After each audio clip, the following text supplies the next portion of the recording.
I'm making a Winged Dragon of Ra deck profile. This deck has been one of my favorite decks for quite some time now, but it is still missing a couple of cards, such as 3 copies of Pot of Extravagance and 2 more copies of Egyptian God Slime because of Extravagance. But overall, this deck seems really fun to play because no one ever expects to be facing the cards belonging to this deck. So, yeah. Starting off with the control cards for when I'm going for turn 1. Actually, don't care anyone says William Rosby there. Play 3 copies of Effect Veiler,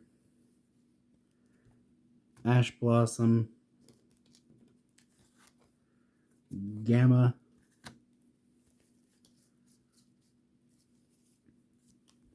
and the 1 driver. Effect Veiler lets you target 1 monster during your opponent controls during their main during their main phase. Negate its effects till the end of the turn. Ash Blossom lets you negate any effect that would move a card from the deck. Gamma is a generic negation card that can only be used if you control no monsters and then special summon itself and driver from the deck.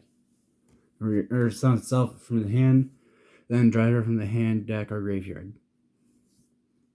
And then driver is only there because of Gamma.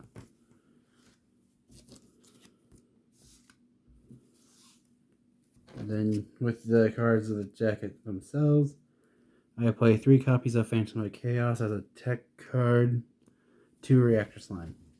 Reactor Slime has the effect of when during the main phase, you can activate its effect, especially on two slime tokens, and you cannot normal summon or set for rest of the turn except Divine Beast monsters.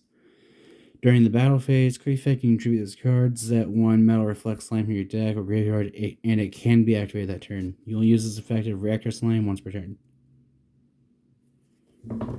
I'm not a big fan of Reactor Slime just because it seems like an overall bad card.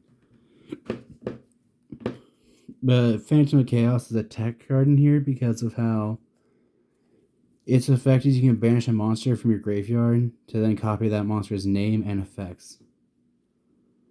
So if you have a Sphere Mode engraved, you can banish Sphere Mode, tribute it, summon the Winged Dragon of Ra, 4,000 tech points. What's funny is actually I had an opening hand where I managed to summon 3 copies of the Winged Dragon of Ra against my opponent, and they had nothing they could use to stop me because I got rid of their only 3 negation monsters that they put their entire hand into. Moving on to level 10s, I play 3 copies of Guardian Slime. Guardian Slime is a free summon if you take a battle or effect damage. And then during damage calculation, if it battles an opponent's monster, its attack points or gains defense points equal to that monster's attack points during damage calculation only. If it's sent from the hand or field to the graveyard, you can add 1 spell trap in your deck to your hand that specifically lists the Winged Dragon of Ra, and then each of its effects are once per turn. And that is it for the non-divine monsters. Moving on to the divine monsters, I play 3 copies of the Winged Dragon of Ra Sphere Mode, 3 copies of the Winged Dragon of Ra, and then the 1 copy of the Winged Dragon of Ra Immortal Phoenix. Sphere Mode is a normal summon that lets you tribute 3 monsters from either side of the field to summon it. However, all tributes must be on the same side of the field, and it gets summoned to the field that the tributes were from. So you tribute 3 of your opponent's monsters, it goes to their field, tribute 3 of your own, it goes to your field. It cannot be targeted or destroyed by card effects. It cannot be targeted for attacks. And during the end phase, you switch control the controller, and then you contribute it to special summon 1 the Winged Dragon of Ra from your deck, ignoring its summoning conditions, but its attack points become 4,000. And the Winged Dragon of Ra cannot be special summoned, requires 3 tributes in order to be normal summoned. Its normal summon cannot be negated. With normal summon, other cards and effects cannot be activated. And then you can pay, when it's normal summon, you can pay all your life points so you have 100 left to add them to its own attack points. And then you can also pay 1,000 life points to target one monster on the field and destroy it. Immortal Phoenix can only be special summoned by its own effect from the graveyard. While it's in the graveyard, when the Winged Dragon of Ra you control is destroyed by battle or card effect, special summon from the graveyard, its summon can't be negated. And if it destroys a monster I think that's how it works. I've only ever played this card once and I forgot how it worked. Let's see.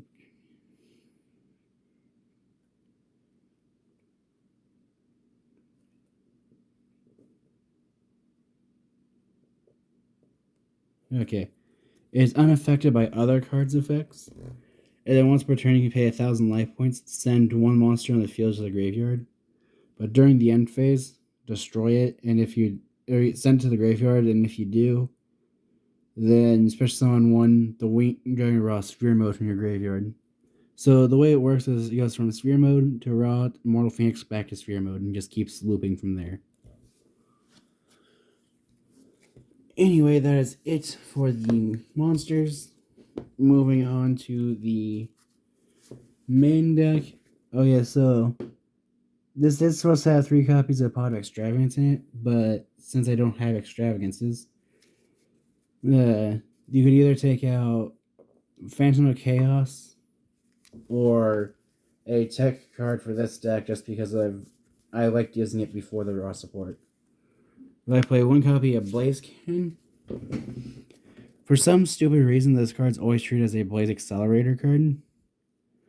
But one, the Winged Dragon of Ra you control against the following effects till the end of this turn, and as well as the card's effect activation cannot be negated. This card is unaffected by opponent's card effects, so usually go with that. So the Winged Dragon of Ra can't be touched.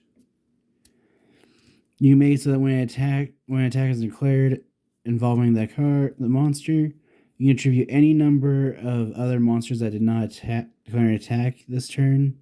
So this card gains attack equal to the attributed monster's combined original attack to the end of this turn.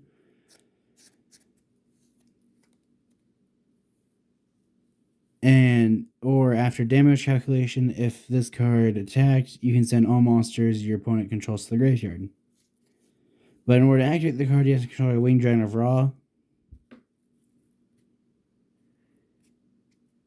Oh, I completely misunderstood this card. This card's going to 3. But you can only control activates when you control the Winged Dragon of Ra, and it gains all of those effects. In my head, I thought it was you can choose one effect to give it, and then it gets that effect. So I've completely been misusing this card. Anyway, I play 1 copy of Monster Reborn, and I figured since I'm building an Egyptian god deck, might as well use the Egyptian one, so Then I play 2 copies of Millennium Revelation. Millennium Revelation lets you send 1 divine monster from your hand to the graveyard in order to add 1 Monster Reborn from your deck or graveyard to your hand. Then you can send this card to the graveyard so that Monster Reborn can be be activated to bring back a Winged Dragon of Ra, ignoring summoning conditions. However, during the end phase that it was activated, send the Winged Dragon of Ra you control to the graveyard. That's special summoned by Monster Reborn. You can only use each effect in Millennium Revelation once per turn. So this card only exists to search Monster Reborn so you can summon the Winged Dragon of Ra. And then the tech card I'm playing with Sphere mode is 3 copies of Owner's Seal. Owner's Seal lets you take control of any monsters your opponent controls, or returns all control of all monsters back to their owners. So you give your opponent Sphere mode, use this, take back the Sphere mode. Then I play 3 copies of Ancient Chant. Ancient Chant lets you add 1 the Winged Dragon of Ra from your deck or graveyard to your hand. And if you do, you can summon 1 monster during your main phase this turn in addition to your normal summoner set. The only issue I have with this card is I thought that would let you search Sphere mode or Immortal Phoenix. As far as I'm aware, it does not. And then during the turn, you attribute summon the Winged Dragon of Ra. Its original attack and defense becomes the combined original attack and defense of all monsters attributed. For its summon, you can only activate its effective ancient chant once per turn, and for that effect, you have to remove it from play.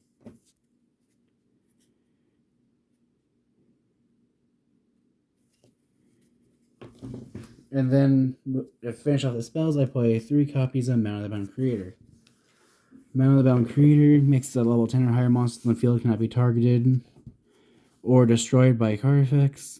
If a level 10 or higher monster on the field destroys a monster in battle and sends it to the graveyard, the player who controlled the destroyed monster takes 1000 damage. When this card on the field is destroyed by a card effect and sent to the graveyard, you can add 1 divine monster from your deck to your hand. This card has only come back to hurt me once, and that was against the Blackwing deck that was using Blackwing Full Armor Master. But even then, it didn't matter that much, I guess. But the downside is this protects all level 10 or higher monsters. So that's its only downside, but I figure that's fine. Anyway, that's it for the spells. Moving on to the 2 traps that are played. The only 2 traps I play are God Unification and Metal Reflect Slime. Metal Reflect Slime is only this deck to summon Egyptian God Slime. And Sun God Unification makes it so that if you control a monster's original name is the Winged Dragon of Ra, you can activate from the turn it was set. During the main phase, you can pay life points so you only have 100 left. Special summon 1 the Winged Dragon of Ra. Oh no, 1 special summon the Winged Dragon of Ra gains attack and defense equal to the amount of life points paid, even if it leaves the field. Once per turn, you contribute 1 the Winged Dragon of Ra, gain life points equal to its attack on the field. And the downside to it is you cannot activate both effects in the same chain.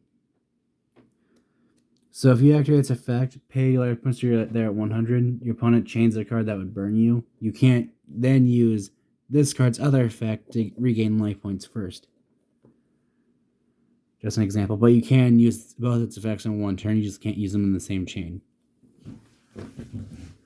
Honestly, I'm probably going to replace Metal Reflect Slime with another copy of Sun God Unification because it's more useful than Metal Reflect Slime is. And I'm probably going to just not use Egyptian God Slime as much. And then the extra deck is literally supposed to only be 4 cards. Because Extravagance, you don't really care about the rest. But I would play 3 copies of Egyptian God Slime because Extravagance. But Egyptian God Slime makes it so that other monsters you control cannot be targeted by card effects or for attacks other than itself. And it counts as straight tributes for the tribute summon of a... Or it can be treated as 1 or 3 tributes for a tribute summon of a monster. Then I also play 1 copy of Omega. And the other 11 cards of the deck would be ranked, just generic rank 10s that could have potential of being useful. But that is it for my Winged Dragon of Ra deck profile.